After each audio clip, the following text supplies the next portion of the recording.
नमस्कार बच्चों, आप सभी का स्वागत है हिंदी क्लासेस बाय अंजलि में। बच्चों, आज हम पाठ संधि समझने जा रहे हैं। आइए चलिए पाठ संधि पढ़ते हैं। संधि का मतलब होता है बच्चों मेल या जोड़ना। ठीक है, तो इसका हम इस तरीके से परिभाषित करेंगे इसको। दो निकटवर्ती वर्णों के परस्पर मेल से जो विकार उत्पन्न होता है उसे संधि कहते हैं। अर्थात निकटवर्ती वर्ण कौन से वर्ण यानी कि अक्षर, निकटवर्ती यानी जो पास पास अक्षर हैं उनको आपस में परस्पर यानी आपस में मिलाने से जो विकार होता है परिवर्तन, दो पास पास के अक्षर को आपस में मिलाने से जो परिवर्तन होता है उसे हम संधि कहते हैं। जैसे विद्या जमा अर्थी, यहाँ पे दो शब्द हैं हमारे पास, तो जमा के निशान से पहले जो शब्द आ रहा है उसका अंतिम वर्ण और जमा के निशान के बाद जो शब्द आ रहा है उसका प्रथम वर्ण, इन दोनों को जोड़ा जाता है और इन दोनों के जोड़ने से जो नया वर्ण आता है, जैसे यहाँ पे हमें पहला हमारा शब्द है विद्या, विद्या में लास्ट में क्या आ रहा है, अंतिम वर्ण है हमारा आ की ध्वनि सुनाई दे रही है। यहाँ पे जमा के निशान के बाद जो शब्द है उसका प्रथम वर्ण है अ, तो दोनों स्वर हैं, दोनों को हमने आपस में जोड़ा आ जमा अ, तो ये हमारा नया स्वर तैयार हुआ है जिसे बोलते हैं आ। तो अब यहाँ पर हमने विद्यार्थी लिख दिया। क्यों लिखा है? क्योंकि यहाँ पे य में से हमने आ का स्वर ले लिया और जमा के बाद जो अ स्वर सुनाई दे रहा था वहां से हमने अ ले लिया। ठीक है, अब यहाँ पे हमारे पास कुछ नहीं है, हमें यहाँ पे य पे कौन सा स्वर लगाना है, जो हमारा तैयार स्वर आया है। ठीक है, तो यानी कि यहाँ पे हम लगा देंगे विद्या, य पे हम आ की ध्वनि आ रही है, आ का स्वर लगाएंगे विद्या, और यहाँ पे ये एज इट इज, इसको ऐसे कैसे ज्यों का त्यों लिख देंगे, तो ये हमारा नया शब्द बन जाएगा विद्यार्थी। इसी प्रकार दूसरा देखेंगे उदाहरण, सूर्य जमा अस्त, तो सूर्य में अंतिम वर्ण कौन सा है, अ का, और जमा के निशान के बाद प्रथम वर्ण कौन सा आ रहा है, अ का, तो अ जमा अ को जब जोड़ा जाता है, इन दोनों को जोड़ने के बाद भी आ आता है। ठीक है, चाहे तो हम आ में अ को जोड़ें या हम अ के साथ अ को जोड़ें तो हमारे पास तैयार स्वर आ ही आएगा। तो यहाँ पे हम य पे फिर अब जो हमने अ ले लिया था तो यह बिना स्वर का हो गया, स्वर रहित है, तो यहाँ पे हम य पे कौन सा स्वर लगाएंगे, आ का, तो ये हमारा शब्द बन जाएगा सूर्यास्त। अब संधि विच्छेद, ये तो हमने समझा संधि क्या होती है। अब संधि विच्छेद, संधि होता है मिलाना, मिला हुआ शब्द, विच्छेद होता है अलग करना। ठीक है, तो संधि विच्छेद को इस प्रकार से समझेंगे। विच्छेद का अर्थ होता है अलग करना, जब किसी संधिस्थ यानी कि संधि हुए शब्द को अलग अलग किया जाता है, अर्थात संधि को खंडित किया जाता है, तो उसे संधि विच्छेद कहते हैं। यानी कि मिले हुए शब्द को, ये तो आपकी हो गई संधि और ये आपका हो गया संधि विच्छेद। यानी कि मिले हुए शब्द को संधि बोलते हैं और जब उस संधि हुए शब्द को अलग अलग किया जाता है तो उसे हम बोलते हैं संधि विच्छेद। आगे देखेंगे हम संधि के आगे तीन भेद हैं इसके। पहला भेद है स्वर संधि, दूसरा है व्यंजन संधि और तीसरा है हमारा विसर्ग संधि। तो सबसे पहले हम समझेंगे स्वर संधि के बारे में। स्वर क्या होते हैं?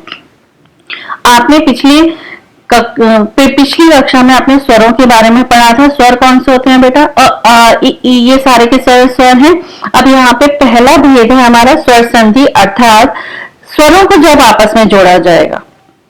इधर देखिए ध्यान से, दो स्वरों को मिलाने से होने वाले परिवर्तन को स्वर संधि कहते हैं। जो दो स्वरों को आपस में मिलाया जाता है तो उससे जो परिवर्तन होता है उसे हम स्वर संधि कहते हैं। जैसे महा जमा आत्मा, ठीक है, महा में आ का स्वर सुनाई दे रहे हैं और आत्मा, जमा के निशान के बाद हमने बोला था आपको अभी पहले कि जो दूसरा शब्द हम लिखेंगे उसका प्रथम वर्ण लेंगे। प्रथम वर्ण यहाँ पे कौन सा है? आ का, तो यहाँ पे अंतिम वर्ण है आ, स्वर सुनाई दे रहा है आ का, और जमा के निशान के बाद स्वर सुनाई दे रहा है आ का। आ जमा आ, इसको हम जब लेंगे तो ये तैयार हमारे पास आ आएगा। तो स्वर को स्वर के साथ सब जोड़ा गया तो हमारे पास तैयार स्वर आया है, इसलिए हम इसे बोलते हैं स्वर संधि। स्वर संधि के भी आगे 5 भेद हैं बेटा, दीर्घ संधि, गुण संधि, वृद्धि संधि, यण संधि और अयादि संधि। सबसे पहले हम पढ़ेंगे दीर्घ संधि क्या होती है। दीर्घ संधि ध्यान से देखिए, ह्रस्व अर्थात दीर्घ जमा ह्रस्व अर्थात दीर्घ। ह्रस्व यानी कि छोटा, ठीक है। ये चाहे तो हम अ को अ आले, ईले या ऊले, चाहे आप प्लस के साइन से पहले, प्लस के निशान जमा के निशान से पहले चाहे आप अ लो या आ लो, ह्रस्व लो या दीर्घ लो, ठीक है, छोटा लो या बड़ा लो, ई ओ, ठीक है। चाहे हम छोटा लें या बड़ा लें, और जमा के निशान के बाद चाहे हम छोटा लें या बड़ा लें, जब इन्हें आपस में जोड़ा जाएगा तो तैयार हमारे पास दीर्घ ही आएगा, यानी कि बड़ा ही स्वर आएगा। कहने का तात्पर्य ये है कि ह्रस्व या दीर्घ को जब ह्रस्व या दीर्घ से जोड़ा जाता है, छोटे को छोटे से या छोटे को बड़े से, या दोनों बड़े को या दोनों छोटों स्वरों को आपस में जोड़ा जाए तो तैयार स्वर हमारे पास बड़ा ही आता है, यानी कि दीर्घ ही आता है।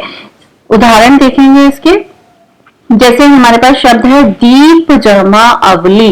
अब पहले वाले शब्द में जो जमा के निशान से पहले शब्द है उसका प पे हमें प नहीं लेना ना, हमें क्या लेना है, हम स्वर संधि कर रहे हैं तो प में कौन सा स्वर सुनाई दे रहा है, अ का, तो हमने इसको यहाँ लिखा। और जमा के निशान के बाद हमें कौन सा स्वर सुनाई दे रहा है, प्रथम वर्ण कौन सा हमारा, अ का, तो अ जमा अ। अभी हमने आपको बताया कि दीर्घ संधि में चाहे आप छोटे को छोटे से जोड़ें या बड़े को छोटे से जोड़ें, चाहे किसी भी रूप में कैसे भी स्वरों को जोड़ेंगे तैयार आपके पास क्या आएगा, बड़ा, यानी कि दीर्घ। तो अब हमने यहाँ पे प में से अ ले लिया था तो प हो गया स्वर रहित, यानी प में कोई स्वर नहीं सुनाई दे रहा है। तो प पे हमें कौन सा स्वर लगाना है, जब हम शब्द लिखेंगे तो हम प पे वो स्वर लगाएंगे जो हमें इन दोनों स्वरों को जोड़ने के बाद मिला था, यानी कि दीप में हम आ के स्वर को लगाएंगे, आ की मात्रा लगाएंगे तो ये बन जाएगा दीपावली। इसी प्रकार अगला शब्द देखिए, कवि जमा इंद्र। व पे कौन सा स्वर है, छोटी ई, फिर जमा के निशान के बाद क्या है, छोटी ई, इन दोनों को जोड़ेंगे तो क्या तैयार स्वर मिलेगा, बड़ी ई। तो ये बन जाएगा, हम व पे से हमने छोटी ई ले ली थी, व पे कोई स्वर नहीं है इस समय, तो व पे हमें कौन सा स्वर लगाना है, कौन सी मात्रा लगाएंगे, बड़ी ई की, तो ये बन जाएगा कविंद्र। इसी प्रकार अगला उदाहरण देखेंगे, लघु जमा उर्मी। उर्मी क्या होता है, उर्मी होता है तरंगे, लहरें। तो लघु यानी छोटी, अब लघु में छोटा हुआ इसका स्वर बाहर लिया, जमा के निशान के बाद छोटा हुआ है, इन दोनों को जोड़ा, तैयार हमारे पास क्या आएगा, बड़ा ऊ। तो घ पे से हमने छोटा ऊ ले लिया था, घ हमारा क्या है, स्वर रहित है, उस पे कोई स्वर नहीं सुनाई दे रहा। तो अब इस पे हमें कौन सी मात्रा लगानी है, कौन से स्वर की, बड़े ऊ की, तो ये बन जाएगा लघुर्मी। आगे देखेंगे, उसके बाद हम दूसरी संधि देखते हैं, गुण संधि।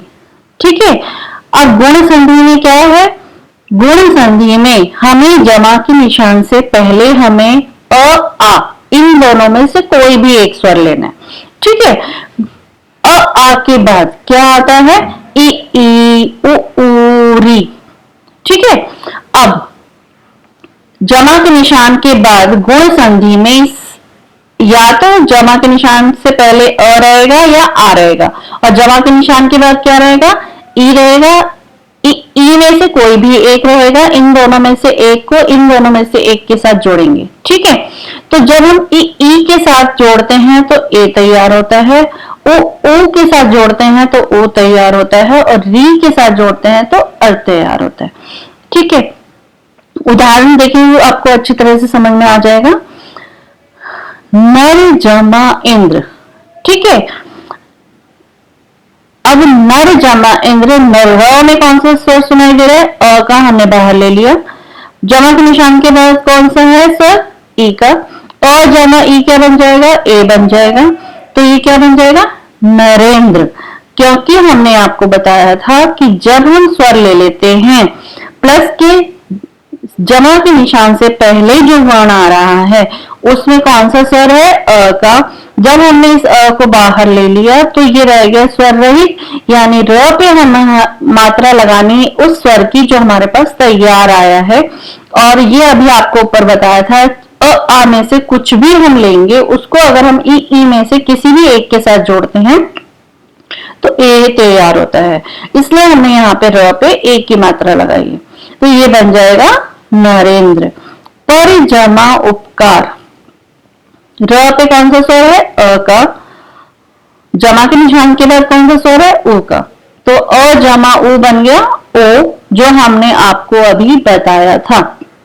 उ के साथ जोड़ने पे बनता है ओ, इसलिए हमने यहाँ पे र पे हमने ओ की मात्रा लगाई है। शब्द हमारा हो गया परोपकार। जल जमा उर्मी, ठीक है। तो ल अ उ उ अ जमा उ बन गया ओ, जलोर्मी। अब आप यहाँ देखोगे अ जमा के निशान के बाद या जमा के निशान से पहले दोनों में आ रहा है और जमा के निशान के बाद यहाँ पे उ है और यहाँ पे उ है, छोटा उ और बड़ा उ, लेकिन तैयार ओ आ रहा है दोनों में। तो हम यहाँ पे ल पे हम मात्रा लगाएंगे ओ की। राज जमा ऋषि, ज में अ का स्वर, जमा के निशान से पहले री।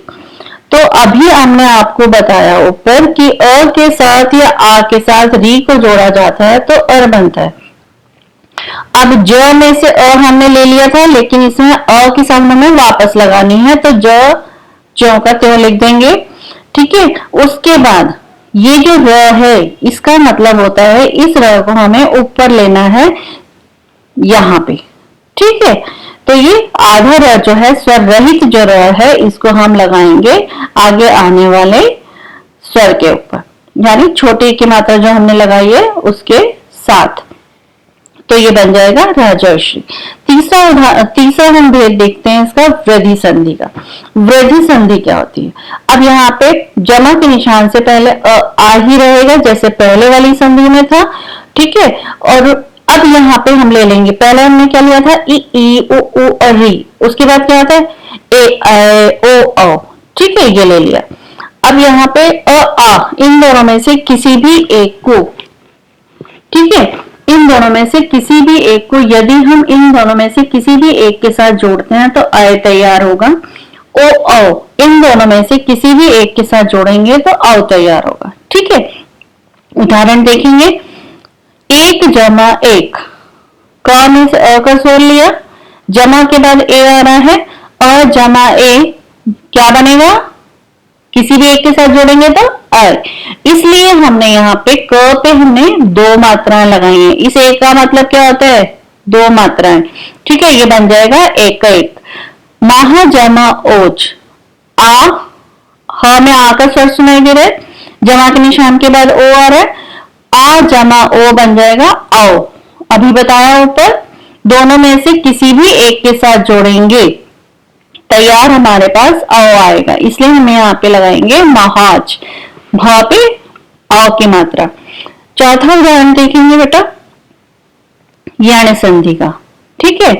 यण संधि क्या होती है? जमा के निशान के बाद अभी तक हमने जो हमने बाद में लिए थे स्वर, अब हम पहले ले लेंगे। जैसे हमने यहाँ पे लिया था ना गुण संधि में, हमने ई उ और री बाद में लिया था। अब हम ई उ और री को हम ले लेंगे यहाँ पे यण संधि में पहले, यानी शुरुआत में जमा के निशान से पहले लिखेंगे, ठीक है। अब जमा के निशान के बाद हम लिखेंगे भिन्न स्वर, यानी कि कोई भी अलग स्वर होगा। अब जैसे ई है, ठीक है, इसके साथ हम जोड़ेंगे ओ री भी आ सकता है, कोई अन्य स्वर भी आ सकता है। ठीक है, जब हम उसको ई के साथ जोड़ेंगे किसी भी अलग स्वर को तो यह तैयार होगा। ओ के साथ किसी भी अलग स्वर को जोड़ेंगे, ओ नहीं होना चाहिए, बाकी कोई भी होना चाहिए। ऊ के साथ जोड़ेंगे तो बन जाएगा व। उसके बाद री के साथ जोड़ेंगे तो ये बन जाएगा र। ठीक है, उसके उदाहरण देखते हैं हम। अति जमा अधिक। ठीक, अब त पे कौन सा स्वर है? छोटी ई का। ठीक है, जमा के निशान के बाद कौन सा स्वर है? अ का। अब ई जमा अ क्या बताया था अभी? ई। इन दोनों में से कोई भी होगा, यही आएगा। ठीक है, अब यहाँ पे ई के साथ हम भी स्वर जोड़ रहे हैं। ई तो नहीं है ना बेटा, कोई अलग स्वर है। ठीक है, अब ई के साथ कोई भी हम अलग स्वर को जोड़ेंगे तो हमारे पास य आएगा। अब ये देखो यहाँ पे ध्यान से, त में से जब हमने छोटी ई ले ली, ठीक है, तो अब यहाँ पे त क्या रह गया? आधा, यानी स्वर रहित। तो हम आधे त को कैसे लिखते हैं? ऐसे। ठीक है, अब यह पूरा लिखना है हमें। अब यह ऐसे लिखेंगे। ठीक है, अब उसके बाद क्या बच गया था यहाँ पर? धिक। ठीक है, तो हम लिख दिया धिक, जो का त्यों यहां लिख दिया। अब ये शब्द बन गया हमारा अत्यधिक। अगला देखेंगे, सुजमा आगत। स पे कौन सा छोटा ऊ सुनाई दे रहा है? ठीक है, अब यहाँ पे आ रहा है ऊ जमा आ वा। ऊ जमा आ वा क्यों हुआ? दोनों में से कोई भी एक के साथ अगर हम किसी अलग स्वर को जोड़ते हैं वह तैयार होता है, जो कि हमने यहाँ लिखा। लेकिन यहाँ पे आ की मात्रा क्यों लगाई? क्योंकि जमा के निशान के बाद यहाँ पे क्या है? आ है, इसलिए हम यहाँ पे ऊ को आ से जोड़ रहे हैं। तो ये वो तो बनेगा ही बनेगा, और वो पे कौन सा स्वर आएगा? आ का। तो ये बन गया वा। अब स में से हमने ऊ ले लिया था, स रह गया बिना स्वर का, यानी स्वर रहित। अब ये आधे स्वर को हम कैसे लिखते हैं? इस तरह से। जब स्वर निकल जाता है तो हम आधे स्वर को ऐसे लिखते हैं ना। ठीक है, आधा स्वर ऐसे लिख दिया। अब हमारे पास तैयार क्या आया था? वा, वो हमने यहाँ लिख दिया। यहाँ तक कंप्लीट है हमारा। उसके बाद लास्ट में क्या रह गया था? अंतिम अक्षर कौन कौन से? ग और त, जो हमने यहाँ पे लिख दिए। तो ये हमारा क्या बन गया? स्वागत। आगे देखेंगे, सु जमा अच। स में से छोटा वो ले लिया, आधा रह गया, यहाँ पे लिख लिया। अ यहाँ लिखा, उ अ व बना। ठीक है, यहाँ पे हमने आ की मात्रा क्यों नहीं लगाई? क्योंकि यहाँ पर नहीं है, यहाँ पे है, इसलिए हमने यहाँ पे आ की मात्रा लगा दी। यहाँ पे नहीं है, यहाँ पे हमें वो मात्रा लगानी होती है जो जमा के निशान के बाद दी हुई है। ठीक है, तो यहाँ पे आ गया व। अब अंतिम क्या रह गया अक्षर? च और क्ष, ये बन गया सच। आगे देखेंगे, मातृ जमा आज्ञा। शब्द हमारा बन गया मातृज्ञा। क्यों बना? क्योंकि पहले तो ये देख लो। ठीक है, संयुक्त व्यंजन आपने पढ़े होंगे पहले, ये 4 होते हैं, क्ष, त्र, ज्ञ, अष्ट। ये 4 जो संयुक्त व्यंजन हैं इनके बारे में आपने पढ़ा होगा। क्ष बनता है क जमा क्ष से, त्र बनता है त जमा र से, ज्ञ बनता है ज जमा य से, श बनता है श जमा र से। अब यहाँ पे त्र कैसे बना है?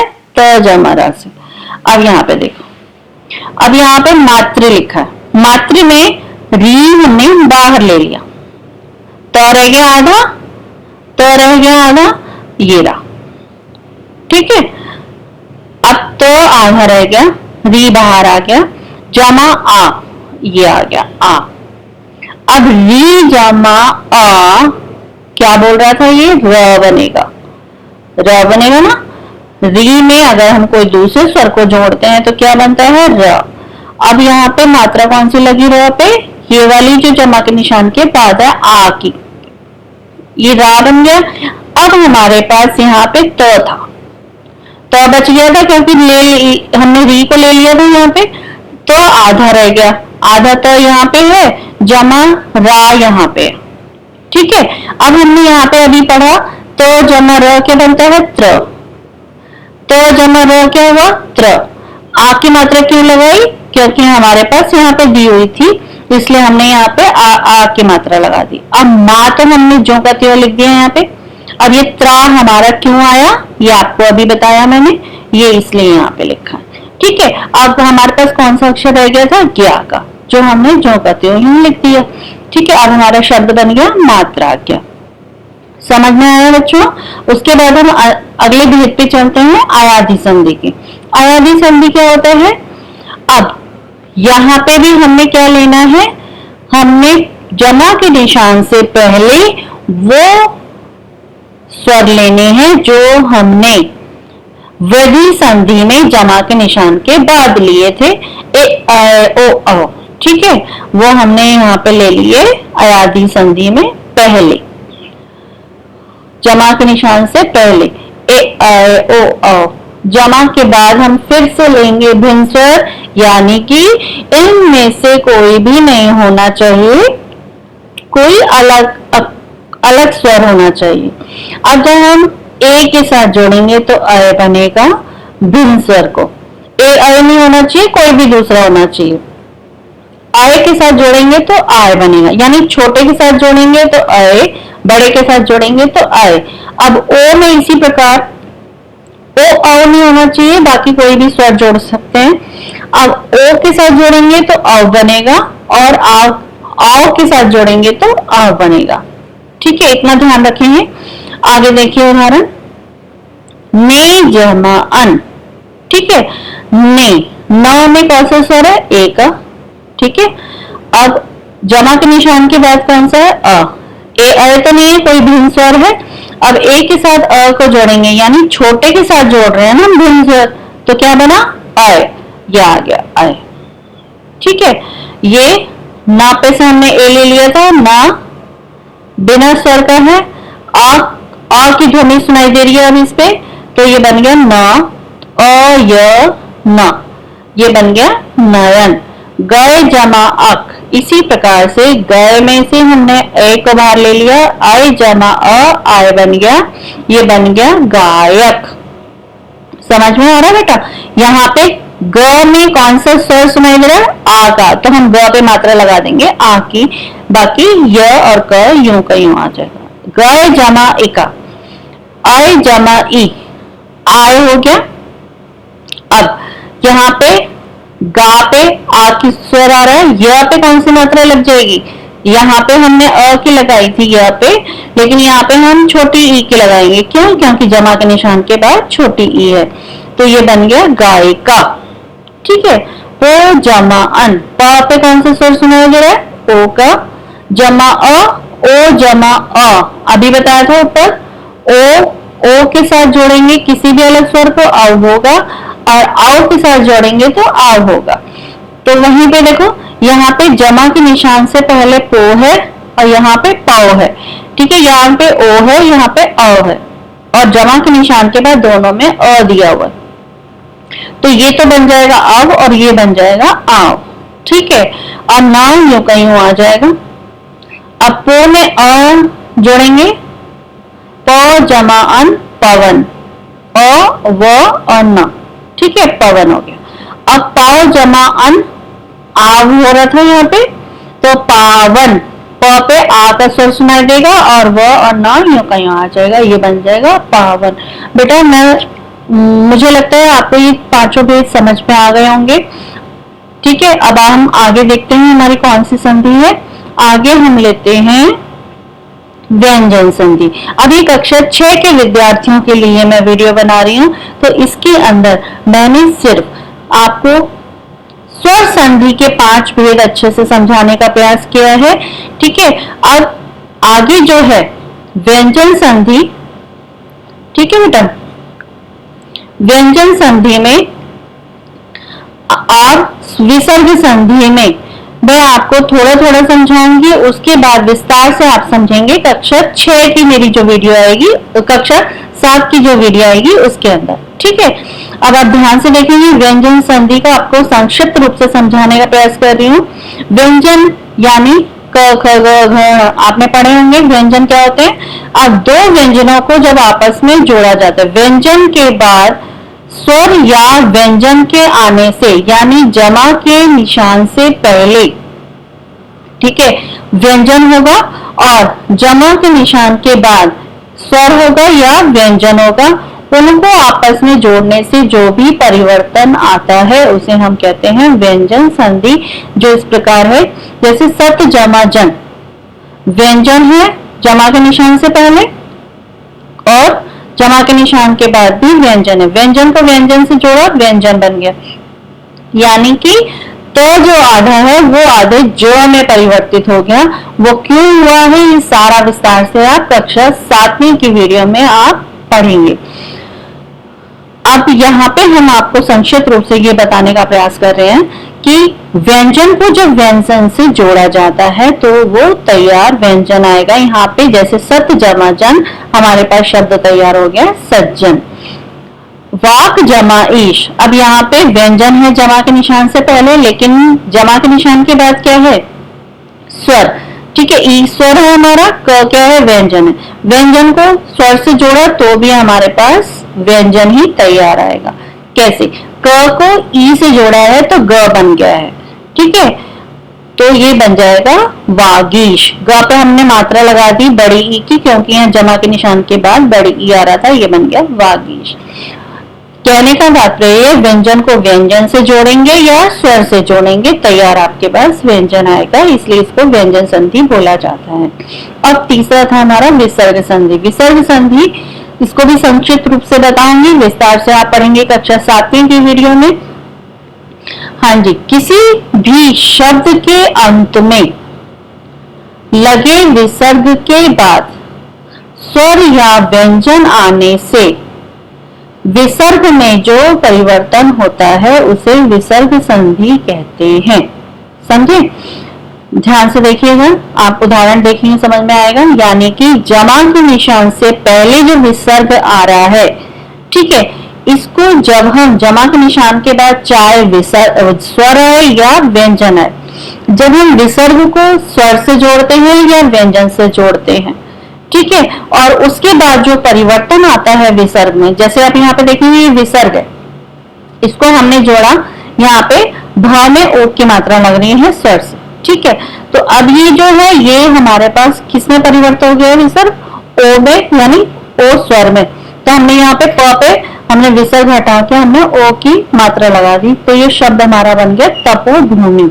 इसी प्रकार नीचे देखेंगे नी जमा आशा, विसर्ग जमा आ, ठीक है। विसर्ग को हटाने के बाद यहाँ पे ये र में परिवर्तित हो, विसर्ग क्या है, र में परिवर्तित हो गया, ठीक है, और इस पे र पे मात्रा लगी आ की, तो ये बन गया निराशा।